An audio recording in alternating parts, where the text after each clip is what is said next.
मेरे dear student है first year के सबको वेलकम करता हूँ। जैसा कि पता है कि आप लोग को मैं बहुत सारा चीज़ पढ़ा चुका हूँ।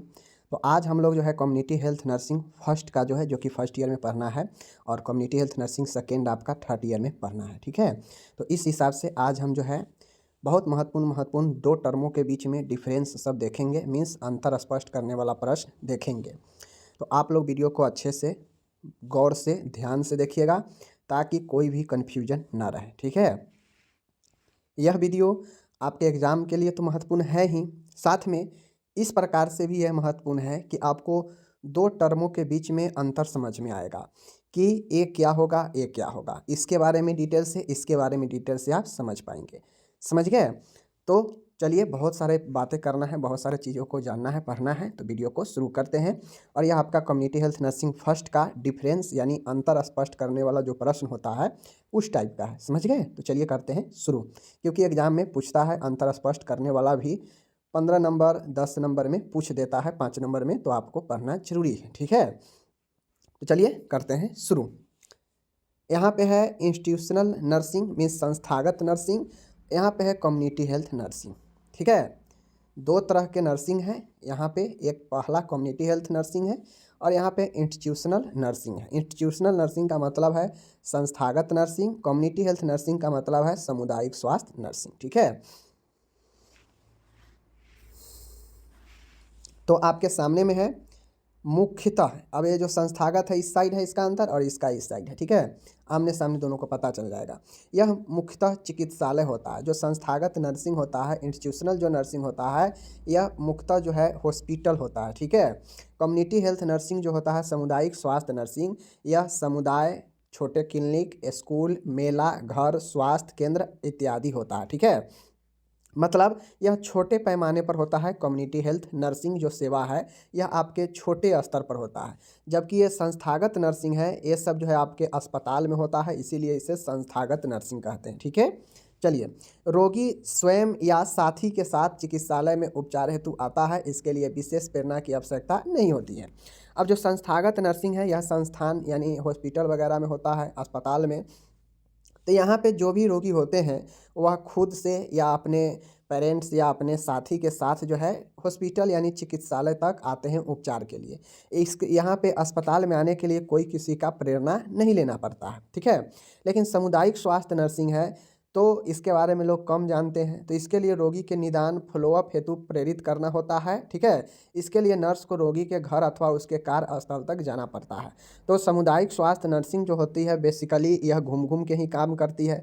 तो इस हिसाब से इस नर्स को जो है रोगी के घर तक भी, उसके कार्यस्थल तक भी जो है फॉलोअप के लिए, निदान के लिए जाना पड़ता है। समझ गए ना? लेकिन हॉस्पिटल वाला कोई नर्स जाती है, घर पे किसी को नहीं जाती है। ठीक है, प्रबंधन एवं उत्तरदायित्वों को पूरा करने हेतु अन्य सभी स्टाफ सहयोग प्राप्त रहता है। अब जो संस्थागत नर्सिंग है तो ये हॉस्पिटल में जो होता है, तो हम लोग जानते हैं कि हॉस्पिटल में हर एक प्रकार के स्टाफ होता है, नॉन मेडिकल वाला भी होता है, मेडिकल वाला भी होता है, पैरामेडिकल होता है, और सब एक दूसरे को जो है हेल्प करते हैं। ठीक है, कामों में।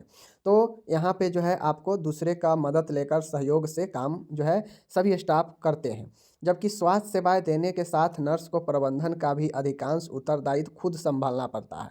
और ये जो कम्युनिटी हेल्थ में जो नर्स होती है वहाँ पे नर्स को खुद जो है प्रबंधन का, मैनेजमेंट का काम भी देखना पड़ता है। ठीक है, क्योंकि वहाँ पे दूसरा स्टाफ नहीं होता है मैनेजमेंट के लिए। ठीक है ना? आगे है संस्थागत नर्स जो है नर्सिंग अस्पताल में चिकित्सक विज्ञान की एक शाखा के विशेष में परंपरागत हो सकती है तथा उसे अपने विशेषज्ञ क्षेत्र में कार्य की सुविधा प्राप्त हो सकती है। संस्थागत नर्स कहने का मतलब है कि नर्सिंग अस्पताल में चिकित्सा विज्ञान की यह एक शाखा में जो है स्पेशलाइज हो सकती है, वह अपने कामों में विशेष अनुभव रख सकती है। ठीक है, संस्थागत नर्सिंग।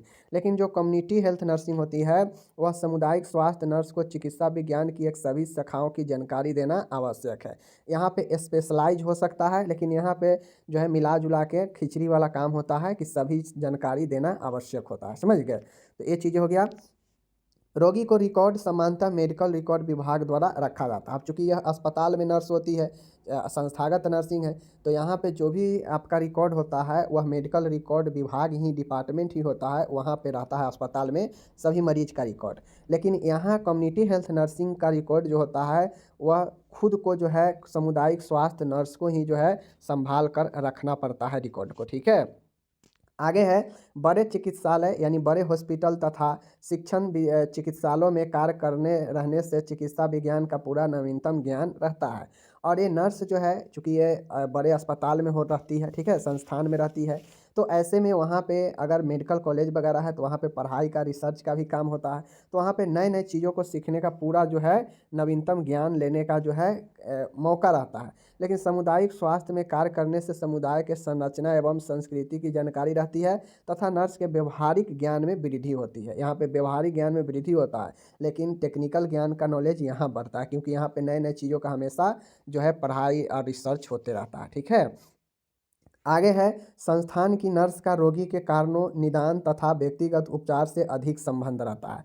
यहाँ पे जो संस्थागत जो नर्स होती है वह रोग के कारण उसके निदान तथा व्यक्तिगत उपचार से अधिक संबंध रहता है, क्योंकि किसी भी अस्पताल में नर्स इसीलिए न रहती है कि वह जो है रोगी के जो है निदान कर सके, उपचार दे सके, इसीलिए ना तो नर्स का ये काम है। ठीक है, आगे है सामुदायिक स्वास्थ्य नर्स इस वाला में, ठीक है ना, सामुदायिक स्वास्थ्य नर्सिंग में सामुदायिक स्वास्थ्य नर्स स्वास्थ्य प्रणाली के सभी पक्ष तथा निवारण, चिकित्सा, स्वास्थ्य वृद्धि तथा पुनर्वास से संबंधित होती है, जिसमें व्यक्ति तथा उसका वातावरण शामिल होता है। ठीक है, तो ये चीज़ें हैं, यानी सीधा कहा जाए तो ये बेचारा पोस्ट छोटा है एरिया में, लेकिन काम जो है इनको ज़्यादा करना पड़ता है। समझ गए ना। रोगी को महिला पुरुष अर्थात व्यक्ति एकल इकाई के रूप में अधिक समझा जाता है। अब कोई भी अस्पताल में कोई व्यक्ति जाता है दिखाने, तो देखते होइएगा कि अगर आप अकेला दिखाने जाते हैं तो आपका फ़ीस लगेगा, आप दो अपने बच्चे को लेने जाते हैं तो दोनों का अलग अलग फ़ीस लेगा। ठीक है ना। तो यहाँ पे किसी भी व्यक्ति चाहे आप 5 भी क्यों नहीं जाइए, आपको जो है सबको अलग अलग ही दिखाना पड़ेगा, यानी यहाँ पे एकल रूप में समझा जाता है ज़्यादा से ज़्यादा। ठीक है, रोगी को परिवार या समुदाय का एक अंग समझा जाता है, जबकि कम्युनिटी हेल्थ नर्सिंग होता है तो जहाँ पे जो नर्स देख रेख करने जाती है वह परिवार को एक समझ के सबका जो है ख्याल रख के ट्रीटमेंट करती है। ठीक है, इसमें जो जनसंपर्क होता है, मीन्स लोगों से जो संपर्क बनाने की बात होती है, तो इसमें सीमित होता है, क्योंकि यहाँ पे नर्स जो है वह चल के कहीं इलाका में नहीं जाती है। यहाँ पे जो पेशेंट आ गया अस्पताल में दिखाने, बस वही आ गया। ठीक है ना। लेकिन यहाँ पे व्यक्तिगत संबंध व्यापक और जनसंपर्क क्षेत्र बड़ा होता है। क्यों? क्योंकि यहाँ पे नर्स के ऊपर डिपेंड करता है कि वह जितना ज़्यादा हो सके अपने समुदाय में घूम सके, लोगों से मिल सके। ठीक है, तो इसलिए इसका व्यापक संपर्क ज़्यादा होता है, इसका लिमिट सीमित होता है। तो इस प्रकार से आपका इंस्टीट्यूशनल नर्सिंग और कम्युनिटी हेल्थ नर्सिंग दोनों के बारे में मैंने बता दिया, समझ गए होंगे। ये 10-12 पॉइंट जो दिया गया था, इसमें से 5 नंबर में अगर पूछता है तो आपको टोटल लिखना पड़ेगा। ठीक है, आगे चलते हैं। हो गया समाप्त, आगे चलते हैं। अब आगे यहाँ पे एक प्रश्न है आपका, बहुत अच्छा प्रश्न है।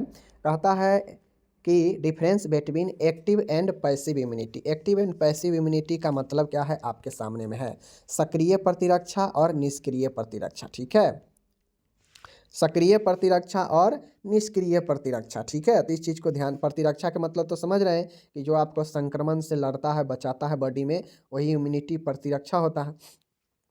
तो यह दो प्रकार के, एक एक्टिव और एक डीएक्टिव, मीन्स एक पैसिव। ठीक है, तो एक साइड है एक्टिव, एक साइड है डीएक्टिव, दोनों में अंतर देखेंगे।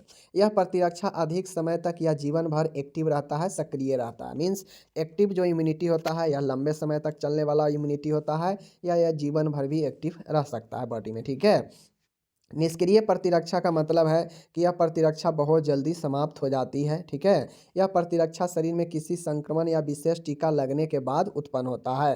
तो जो एक्टिव इम्यूनिटी होता है यह बॉडी में जो है किसी भी संक्रमण या कोई स्पेशल टीका लगने के बाद उत्पन्न होता है, समझ गए। यह प्रतिरक्षा शरीर में किसी अन्य शरीर में उत्पन्न प्रतिपिंडों को प्रवेश कराने पर उत्पन्न होता है। जबकि ये पैसिव इम्यूनिटी है तो यह प्रतिरक्षा बॉडी में किसी अन्य शरीर में उत्पन्न प्रतिपिंडों के प्रवेश कराने पर उत्पन्न होता है। ठीक है ना। रोगाणु के आक्रामक होने पर धीरे धीरे विकसित होकर रोगाणु नष्ट करती है। ठीक है, अगर एक्टिव इम्यूनिटी है और उसमें किसी को संक्रमण होता है तो इसमें रोगाणु के आक्रामक होने पर हमारा बॉडी धीरे धीरे विकसित करता है इम्यूनिटी और रोगाणु को नष्ट करता है, तो ये एक्टिव प्रकार का होता है। ठीक है, यहाँ पे जागता जो है इम्यूनिटी धीरे धीरे है, एक्टिव धीरे धीरे होता है, बट यह जो है आपको मारता है, ज़्यादा दिन तक चलता है। ठीक है, रोगाणु को यह तुरंत नष्ट कर देती है। ठीक है, तुरंत नष्ट कर देता है, जिससे जो है ज़्यादा यह लाइफ इसका होता नहीं है। ठीक है ना। इसमें रेटिकुलो इंडोथेलियल सिस्टम भाग लेता है, जो एक्टिव वाला होता है इसमें रेटिकुलो इंडोथेलियल सिस्टम भाग लेता है, जबकि इसमें जो है रेटिकुलो इंडोथेलियल सिस्टम को प्रेरित नहीं करती है, समझ गए। यह प्रतिरक्षा अस्थायी होती है, यह प्रतिरक्षा अस्थायी होती है, ठीक है। यह अस्थायी एक्टिव वाला अस्थायी होती है और यह जो है आपके टेम्परोरी होते हैं पैसिव वाले, ठीक है। तो ये दोनों प्रकार के आपको समझा दिए कि यह धीरे धीरे विकसित होता है, यह तुरंत विकसित करता है, नष्ट करता है। इसमें रेटिकुलो एंडोथेलियल सिस्टम होता है, इसमें जो है नहीं होता है। यह प्रतिरक्षा अस्थायी होते हैं, जबकि यह प्रतिरक्षा यह अस्थायी होता है, यह अस्थायी होता है, ठीक है। यह जीवन भर चलता है और यह बहुत जल्दी समाप्त हो जाता है। तो ये एक्टिव और पैसिव दोनों के बारे में समझ गए। अब आगे हम लोग चलते हैं, ठीक है। अब आपके सामने है यहाँ पे इन्फेंट मोर्टालिटी रेट और मैटरनल मोर्टालिटी रेट, मीन्स शिशु मृत्यु दर और मातृ मृत्यु दर, ठीक है। मोर्टालिटी रेट का मतलब होता है मृत्यु दर, ठीक है। तो इधर है शिशु मृत्यु दर और इधर है मातृ मृत्यु दर, ठीक है। देख लीजिए, फार्मूला देख लीजिए, आराम से आप लोग याद कीजिएगा। शिशु मृत्यु दर अगर आपको निकालना है तो 1 वर्ष में 1 वर्ष से कम, इन्फेंट के मतलब क्या होता है, इन्फेंट के मतलब 1 साल के अंदर के बच्चा। तो 1 वर्ष से कम आयु के बच्चों की मृत्यु की संख्या पिछले 1 साल में अब निकाला जाता है, ठीक है ना। जैसे हमको 2023 का शिशु मृत्यु दर निकालना है, तो हम देखेंगे कि 2023 में कितने जीवित शिशु जिंदा लिया। अगर मान गए 5,000 जो है शिशु अगर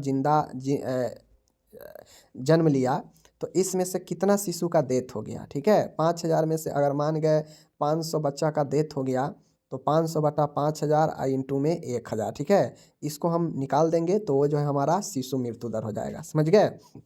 तो वही कहता है 1 वर्ष से कम आयु के बच्चों की मृत्यु की संख्या, मतलब ऊपर में वे सारे बच्चा का संख्या होगा जो 1 वर्ष से कम होगा और उसका डेथ हो गया होगा, ठीक है। तो ऊपर में, और उसी वर्ष मतलब जिस वर्ष मृत्यु हुआ है उसी वर्ष कितना बच्चा का जन्म लिया है, टोटल बच्चा का संख्या नीचा में और इंटू में 1,000, तो ये शिशु मृत्यु दर निकल जाएगा। अगर मातृ मृत्यु दर निकालना है तो मातृ मृत्यु दर का मतलब होता है कि प्रसव कारणों से महिला के मृत्यु होना मातृ मृत्यु दर कहलाता है। माय डियर, प्रेगनेंसी में से लेकर प्रसव के बाद तक जो आपका प्रोसेस होता है, उसमें अगर महिला का मृत्यु हो जाता है तो वह प्रसव जो है मृत्यु जो होता है वह मातृ मृत्यु दर कहलाता है, ठीक है। यहाँ प्रसव की अवधि से तात्पर्य है गर्भ से लेकर गर्भ समापन के 42 दिनों की अवधि में गर्भ अवस्था के कारण हुई मृत्यु। कहने का मतलब है कि एक महिला प्रेग्नेंट हुई, प्रेग्नेंट होने के बाद से लेकर बच्चे का जन्म दे दी, बच्चे के जन्म देने के बाद भी 42 दिन का जो समय होता है वह आपका क्रिटिकल समय होता है महिला के लिए, समझ गए। तो बच्चे के जन्म देने के 42 दिन के बाद तक अगर किसी महिला का डेथ हो जाता है तो उसको जो है मातृ मृत्यु दर में ही लेते हैं, ठीक है। प्रसव संबंधी कारणों से प्रति 1,000 महिलाओं में होने वाली मृत्यु मातृ मृत्यु दर कहलाता है, ठीक है। फार्मूला सेम ऐसे ही होगा, ऊपर में होगा मृत्यु की संख्या, ठीक है, मृत्यु की संख्या, और नीचे होगा कुल प्रेगनेंसी की संख्या, समझ गए। नीचे होगा कुल गर्भवती की संख्या, कि मान गए पिछले 2023 में अगर 5,000 महिला गर्भवती हुई तो इसमें से अगर मान गए 50 महिला का किसी कारण से जो है प्रेगनेंसी से लेकर बच्चे के जन्म के बाद 42 दिन तक का जो समय होता है, इस पीरियड में अगर किसी महिला का डेथ हो गया तो वैसे महिला 50 से जिसका डेथ हो गया और इंटू में 1,000 कर दीजिए तो आपका जो है मातृ मृत्यु दर निकल जाएगा, समझ गए। 1 से ही कट गया, 5 से 100 से ही कट गया और ये 100 से 10 से कट गया, ठीक है, 10 से कट गया, यानी 10% जो है आपका मृत्यु दर जो है आपका निकल जाएगा महिला का, समझ गए। तो ये जो है आपका ये चीज़ को जो है आपको 10% जो है आपके हाँ जो है 10%, ठीक है, हो गया। तो ये जो है आपको याद रखना है, ऐसे ही निकाल लेना है, ओके। आगे चलिए, आगे है अब यहाँ पे एक और अच्छा प्रश्न है, आपसे पूछेगा इंसिडेंस रेट और प्रिवेंस रेट, ठीक है। इंसिडेंस का मतलब होता है घटना या दर, ठीक है ना, विस्तार या घटना दर, ठीक है। और एक होता है प्रिवेलेंस रेट, मतलब फैलाव या प्रसार दर, ठीक है। तो घटना दर और फैलाव दर दोनों में क्या होता है, तो माय डियर, इंसिडेंस रेट का मतलब होता है कि किसी क्षेत्र में निश्चित समय अवधि में किसी बीमारी के नए रोगियों की संख्या, ठीक है, बटे उसी निश्चित समय अवधि में कुल जनसंख्या जिसे उस बीमारी का खतरा हो, समझ गए। तो माय डियर, इंसिडेंस रेट का मतलब है घटना दर अगर निकालना है तो ऊपर में मान गए टोटल संख्या किसी क्षेत्र में 5,000 व्यक्ति है, ठीक है, 5,000 व्यक्ति है, तो 5,000 टोटल नीचा में हो जाएगा, समझ गए। 5,000 है और जब ये घटना, जब कोई बीमारी आया तो उस बीमारी से जो है जो नए रोगी मिला उस 5,000 में जो है 100 रोगी मिल गया, उस रोग का जो नया रोग आया है, तो 100 रोगी ऊपर में हो जाएगा, 5,000 टोटल जनसंख्या नीचा में हो जाएगा, और इंटू में 1,000 जो है आपका इसका इंटू में गुना कर देंगे, तो यह इंसिडेंस रेट निकल जाएगा। ऊपर में नए रोगियों की संख्या, नीचे में कुल जनसंख्या और इंटू में 1,000, तो यही जो है आपका इंसिडेंस रेट होता है। समझ गए। प्रिवेलेंस रेट का मतलब है कि किसी क्षेत्र में किसी निश्चित समय अवधि में किसी बीमारी की कुल नए पुरान, यहाँ पे सिर्फ नए बीमारी का ही बात होगा, ध्यान में रखिएगा। इंसिडेंस रेट में सिर्फ नए बीमारी का ही बात होगा। अगर 5,000 जनसंख्या में नए मरीज जो है 50 निकला है तो सिर्फ 50 का ही लेंगे, ऐसा नहीं है कि पुराने बीमारी को भी इसमें इंक्लूड कर लेंगे, नहीं। लेकिन ये जो फैलाव दर है इसमें नए और पुराने, मान गए 50 बीमारी अभी मिला, ठीक है, और 50 बीमारी पहले से था, तो कुल 100 बीमारी हो जाएगा। और इस क्षेत्र में टोटल अगर 5,000 के जनसंख्या है तो 5,000 के जनसंख्या में पहले से भी पीड़ित व्यक्ति होगा तो उसको भी लेंगे, ठीक है, और अभी नया मरीज निकलेगा उसको भी लेंगे, तो वह मरीज नए और पुरान वाला ऊपर में बट्टा में टोटल जनसंख्या और इंटू में 1,000, तो यह आपका हो जाएगा प्रिवेलेंस रेट, फैलाव दर या प्रसार दर, और ये है आपका इंसिडेंस रेट मीन्स विस्तार। या सिर्फ आपको ये याद रखना है कि यहाँ पे नए और पुराने दोनों प्रकार के मरीजों की संख्या होगा, यहाँ पे सिर्फ नए मरीजों की संख्या होगा, बाद बाकी टोटल जो है आपका सेम है, ठीक है। चलिए, तो ये भी समझ गए आप लोग, आगे चलिए। अब यहाँ पे है एक प्रश्न है, गहरा कुआं और उथला कुआं। माय डियर, गहरा कुआं डीप वेल है और यहाँ पे सैलो वेल है, ठीक है, दोनों में हमको जो है बताना है अच्छे से। तो गहरा कुआं जो होता है यह प्रथम अभेद सतह के नीचे से आता है, ठीक है। गहरा कुआं जो होता है यह जल जो है प्रथम अभेद सतह से आता है, समझ गए, जो भेदा हुआ नहीं रहता उसको अभेद सतह से आता है, मतलब वहाँ पे रिस के पानी नीचे से आता है, ठीक है, इसीलिए गंदा कम होता है। उथला कुआं का जल जो होता है मिट्टी के नीचे का जल होता है, अर्थात अभेद परत के ऊपर वाला जल होता है, ठीक है। यह अभेद परत के नीचे वाला जल होता है, यह अभेद परत के ऊपर का जल होता है, इसीलिए इसमें कीचड़ होता है। गहरे कुएं से प्राप्त जल शुद्ध व जीव रहित होता है, मतलब उसमें कीटाणु की संख्या कम होती है गहरे कुआं वाला। लेकिन ये जो उथले कुआं का पानी होता है यह पीने व रसोई कार्य के लिए उपयुक्त नहीं होता है, क्योंकि इसमें आसपास के नालों सेप्टिक टैंक का गंदा पानी मिले हुए हो सकते हैं, क्योंकि उथला कुआं कम गहरा होता है, समझ गए, इसलिए इसमें जो है आपके आसपास के नालों सेप्टिक टैंक गंदा पानी का पानी जो है रिस कर जा सकता है अंदर में, ठीक है। यह जल का निरंतर, यह कंटिन्यूस स्रोत होता है, गहरा कुआं कभी भी नहीं सूखेगा, ठीक है, इसमें निरंतर जल बना रहता है, समझ गए। अतः इसके पानी के उपयोग से पानी की गुणवत्ता जांचनी चाहिए उपयोग से पहले, परंतु अन्य कारक जैसे खुला हुआ कुआं आदि स्वास्थ्य के लिए हानिकारक हो सकते हैं। अब डीप वेल भी ऐसा नहीं है कि खतरनाक नहीं होता, अब जिस डीप वेल को आप जो है साफ करके नहीं रखेंगे, उसे ढक कर नहीं रखेंगे, तो उस जो है जल उसका संक्रमित और हानिकारक हो जाएगा। और ये उथला कुआं जो है गर्मी में सूख भी जाता है, इसका जल तो हमेशा दूषित रहता ही है, ठीक है। तो ये आपका हो गया गहरा कुआं। गहरा कुआं फिर भी जो है अच्छा होता है, इसमें का पानी अभेद सतह के नीचे से आता है, इसमें पानी जो है अभेद सतह के ऊपर ही रहता है, इसीलिए इसमें कीचड़ रहता है। यह जो है गड्ढा कम होने के कारण जो है पानी में जो है आपके आसपास के नालों सेप्टिक टैंक का गंदा पानी मिल सकता है, समझ गए।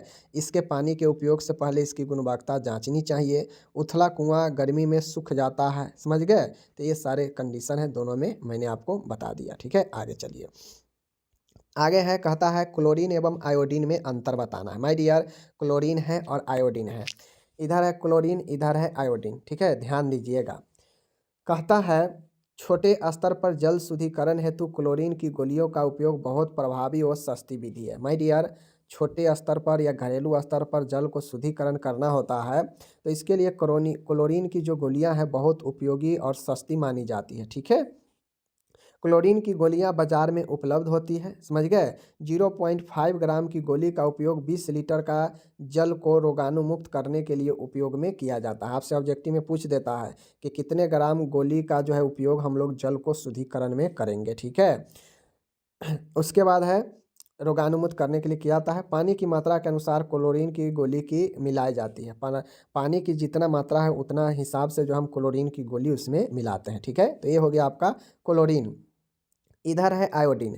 आयोडीन एक रासायनिक जो है रोगाणुनाशक है, रोगाणुनाशक है, समझ गए। घरों में सामान्यतः जल शुद्धिकरण के लिए आयोडीन का उपयोग नहीं किया जाता है, क्योंकि यह 1 लीटर जल को शुद्ध करने के लिए 2 बूंद इथेनॉल के साथ मिश्रण जल में डाला जाता है। यह शुद्धिकरण की एक महंगी विधि है क्योंकि इथेनॉल बड़ी महंगा आता है, समझ गए।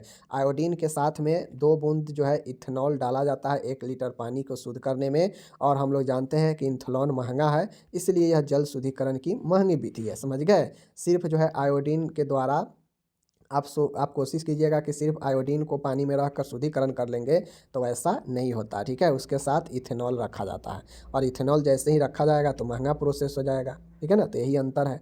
आगे है स्वास्थ्य शिक्षा एवं परामर्श में अंतर बताना है। माय डियर, इधर है हेल्थ एजुकेशन, इधर है काउंसलिंग, दोनों में अंतर बताना है। एक है स्वास्थ्य शिक्षा, एक है परामर्श, ठीक है। दोनों में अंतर हमको क्लियर करना है। इसमें केवल स्वास्थ्य संबंधी चर्चा होती है। हेल्थ एजुकेशन में तो हेल्थ से संबंधित ही चर्चा किया जाता है ना, जबकि काउंसलिंग में परामर्श के दौरान उत्पन्न होने वाली सभी विषयों पर चर्चा होती है। अब जो काउंसलिंग होता है तो ऐसा नहीं है कि यहाँ पे सिर्फ जो है एक ही चीज़ों पर बात किया जाता है, जो भी मन में क्वेश्चन होता है, जो भी विषय है उस पर चर्चा होता है, ठीक है। इसमें समूह होता है, इसमें ग्रुप में काम होता है, इसमें समूह नहीं होता है, इसमें व्यक्ति अकेला भी काउंसिल करवा सकता है, ठीक है। इसमें समय सीमा नहीं होती है। अब हेल्थ एजुकेशन आप किसी को दीजिएगा तो उसमें क्या समय होता है कि हमें 1 मिनट देना है, 2 मिनट देना है, वो तो हम जितना बताएंगे उतना जो है बताते बताते समय बीत जाएगा। लेकिन परामर्श काउंसलिंग समय सीमा में होता है, 2 घंटे, 1 घंटे, आधे घंटे के लिए काउंसलिंग का समय तय किया जाता है। स्वास्थ्य शिक्षा के लिए किसी भी विशेष सेटिंग की आवश्यकता नहीं होती है। स्वास्थ्य शिक्षा के लिए ऐसा नहीं है कि आपको जो है टेबल कुर्सी तोशक तकिया लगा के देगा तो आराम से बैठ के हेल्थ एजुकेशन दीजिएगा, नहीं, ऐसा कोई जो है इसके लिए प्रॉपर सेटिंग नहीं है। लेकिन परामर्श के लिए आपको अच्छे सेटिंग की व्यवस्था की जाती है, एकांत माहौल को जो है रखा जाता है, शांत वातावरण तय किया जाता है, समझ गए ना, ये चीज़ें हैं। स्वास्थ्य शिक्षा के पूर्व ही विषय का चयन हो जाता है। अब मान गए हमें अगर परिवार नियोजन के बारे में लोगों को बताना हो, स्वास्थ्य शिक्षा देना हो, तो हम पहले ही तय कर लेंगे एज ए नर्स, अगर हम नर्स है तो हम पहले ही तय कर लेंगे कि हाँ हम जा रहे हैं वहाँ पे क्या चीज़ के बारे में बताना है, ठीक है।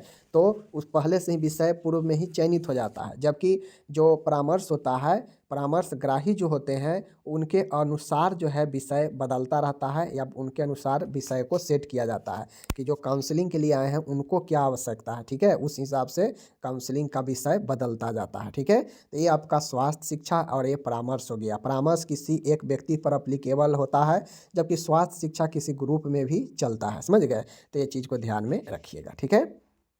आगे चलिए, आगे है डिसइंफेक्शन और स्टरलाइजेशन में क्या अंतर है। मैंने आपको शायद ये जो है आपको बायोसाइंस में पढ़ा दिया है कि विसंक्रमण और स्टरलाइजेशन में क्या अंतर है। माय डियर, डिसइंफेक्ट मतलब विसंक्रमण और स्टरलाइजेशन मतलब कीटाणुनाशन। कभी कभी आपको स्टरलाइजेशन और डिसइंफेक्ट दोनों में विसंक्रमण दे देगा, तो आपको इंग्लिश में समझना होगा। स्टरलाइज का मतलब होता है कि यह भी एक आपका प्रक्रिया ही है जिससे संक्रमण मुक्ति किया जाता है। दोनों एक प्रक्रिया ही है जिसमें संक्रमण मुक्त करने के लिए, संक्रमण को हटाने के लिए काम किया जाता है। लेकिन जो डिसइंफेक्ट होता है और जो स्टरलाइज है, यह स्टरलाइज कंप्लीट रूप से जो है जड़ सहित सूक्ष्म जीवों को ख़त्म कर देता है। लेकिन ये जो डिसइंफेक्ट है यह जड़ से समाप्त नहीं करता है, यह सिर्फ जो है वस्तु के सतह को साफ करता है, ठीक है, या सतह को जो है सूक्ष्म जीवों से मुक्त करता है या कंट्रोल करता है। लेकिन ये जो है वस्तु के सतह पर, ठीक है, वस्तु से सभी प्रकार के जीवाणुओं को, चाहे वो हानिकारक हो या नहीं हो, सबको नष्ट कर देता है जड़ सहित, ठीक है। लेकिन इसमें जड़ रह सकता है जिसे स्पोर कहते हैं, वह रुक जाता है, जिससे संक्रमण होने की फिर से खतरा रहता है डिसइंफेक्शन के बाद। लेकिन स्टरलाइजेशन के बाद संभावना बहुत कम हो जाती है, ठीक है, क्योंकि इसमें जड़ सहित समाप्त कर देता है, समझ रहे हैं ना।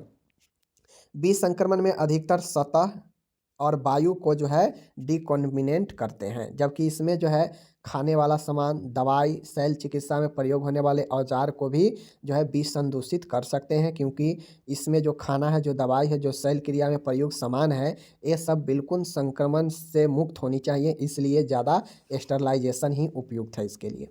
इसमें जो उपयोग होने वाला जो सामान है आपके सामने में है, फिनॉल है, ब्लीच है, हाइड्रोजन पेरोक्साइड है, तापमान है, पॉस्चुराइजेशन है, ठीक है। तो ये सब होने वाला है इसमें। बाकी ताप है, रासायनिक पदार्थ, अत्यधिक दाब, ऑटोक्लेव, विकिरण, ये सब के सब जो है आपके स्टरलाइजेशन में उपयुक्त होता है। समझ गए? तो ये दोनों में अंतर रखिएगा। ऐसा नहीं है कि ये इसमें कर दीजिएगा, ये इसमें कर दीजिएगा तो आपका गलत भी हो जाएगा। ठीक है, तो देख लीजिए, कीटाणुनाशन में ताप है, हीट है, केमिकल है, हाई प्रेशर है, ऑटोक्लेव है, इराडिएशन है। ठीक है, इरेडिएशन है।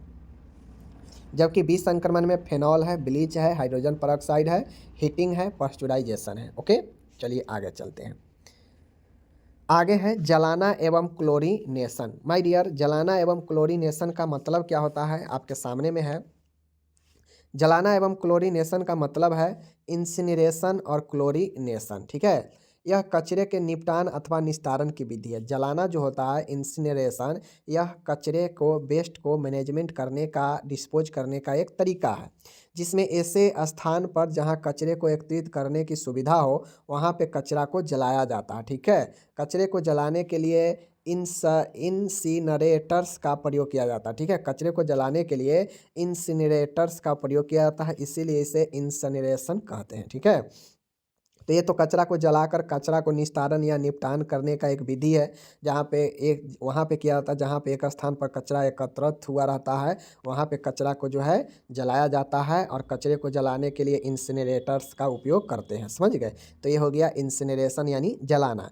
क्लोरीनेशन जो होता है, यह जल शोधन का अंतिम चरण है। यह जल में उपस्थित जीवाणुओं को नष्ट कर देता है तथा जल को पीने योग्य बना देता है। ठीक है, तो यह आपका हो गया क्लोरीनेशन। ओके, डिप्थीरिया है, इधर है सिक टेस्ट, इधर है डिक टेस्ट, दोनों में अंतर बताना है। सिक टेस्ट और डिक टेस्ट में अंतर बताना है। ठीक है, यह एक इंट्राडर्मल परीक्षण होता है। इसमें सिक परीक्षण की टॉक्सिन 0.1 की मात्रा का प्रयोग किया जाता है। माय डियर, सिक परीक्षण जो है यह एक इंट्राडर्मल परीक्षण होता है, जिसमें सिक परीक्षण टॉक्सिन 0.1 की मात्रा का प्रयोग किया जाता है।